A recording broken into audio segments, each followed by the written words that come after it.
అయితే ఇంకో విషయం ఇక్కడ ఆయన ఏం చెప్తున్నారంటే, నేను పవర్ కోసం ఇందులోకి రాలేదు, అధికారం కోసం రాలేదు అంటున్నారు, పదవుల కోసం రాలేదు అంటున్నారు, పదవుల కోసం పార్టీ పెట్టలేదు అంటున్నారు.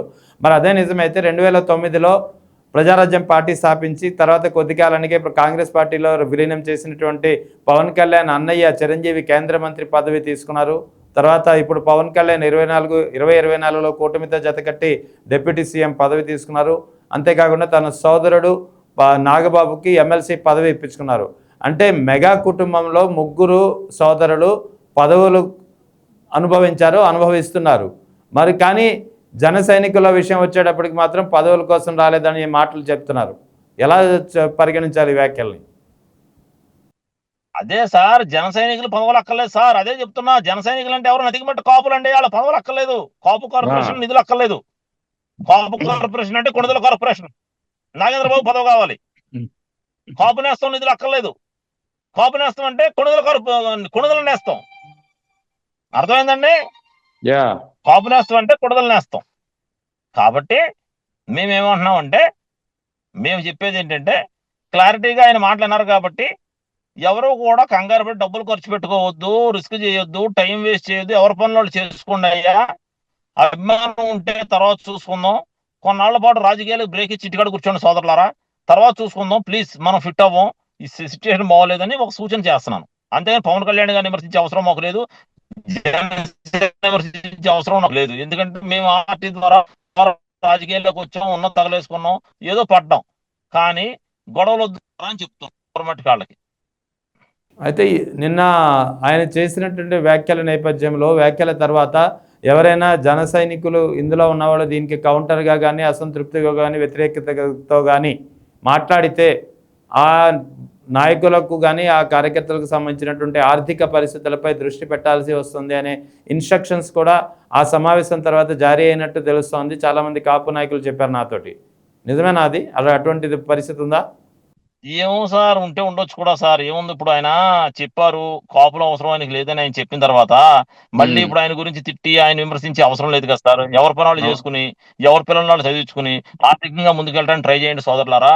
మన గొడవలు వద్దు, ఏంటి మనకి ఏ వ్యవహారం వద్దని మేము స్మూత్ గా చెప్తున్నాం. ఇప్పుడు మేమేం పవన్ కళ్యాణ్ గారిని విమర్శించట్లేదు. ఆయన రూట్ లో ఆయన వెళ్ళనివ్వండి, let him get success, all the best Pawan Kalyan garu, వెళ్ళనివ్వండి. మనం ఎందుకు తప్పు మాట్లాడాలి ఆయన్ని?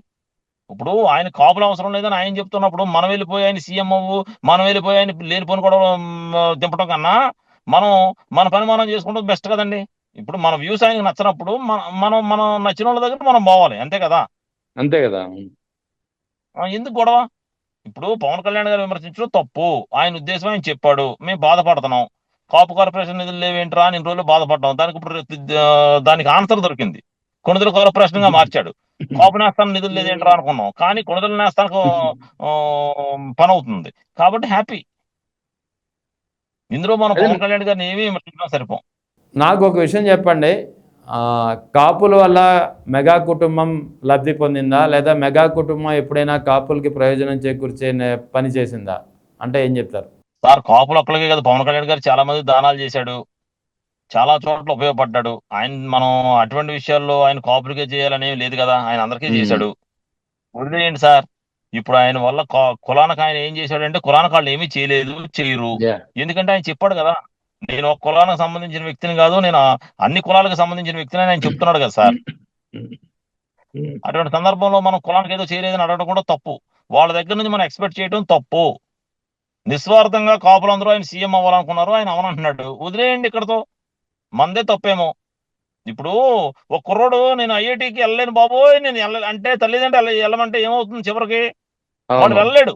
తల్లిదండ్రుల కోరిక పక్కనట్టేనాడు, వెళ్ళటానికి స్కిల్ కావాలి కదా, ఆ టాలెంట్ లేనప్పుడు వాడు వెళ్ళలేడు.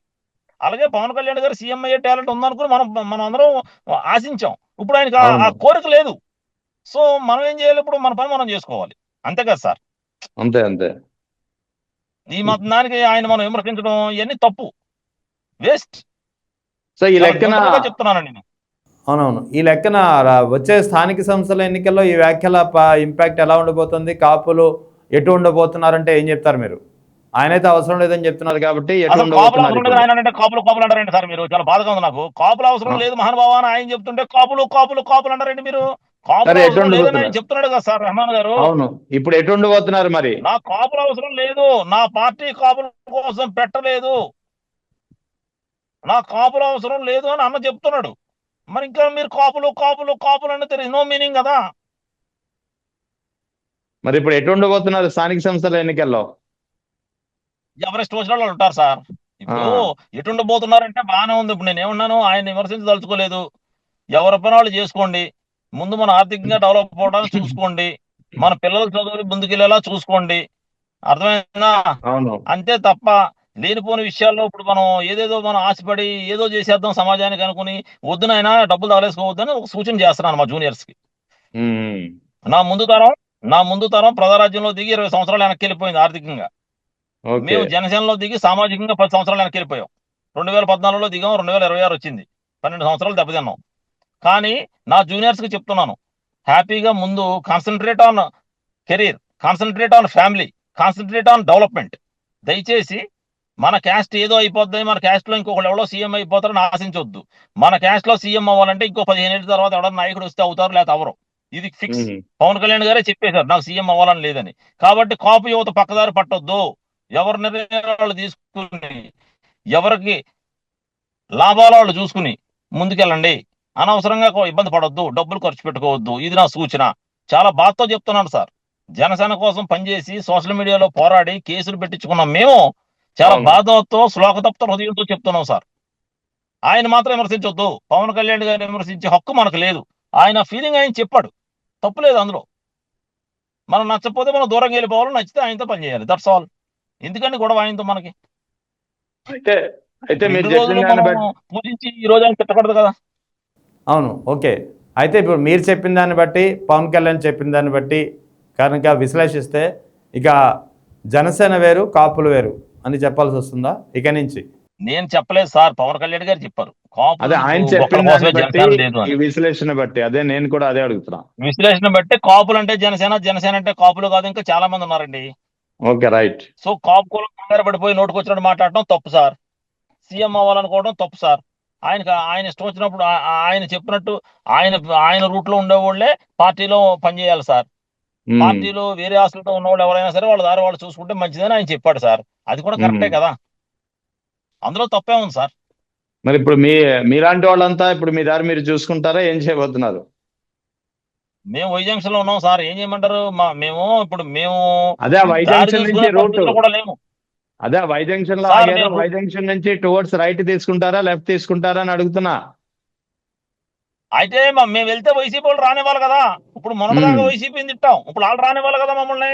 అంతకుముందు టీడీపీని తిట్టాం, వాళ్ళు రానివ్వాలి కదా. ఇప్పుడు మీరు కూడా అవును. ఆలోచించండి సార్. సో ఎటెళ్ళాలి తెలియడం లేదు ఇప్పుడు.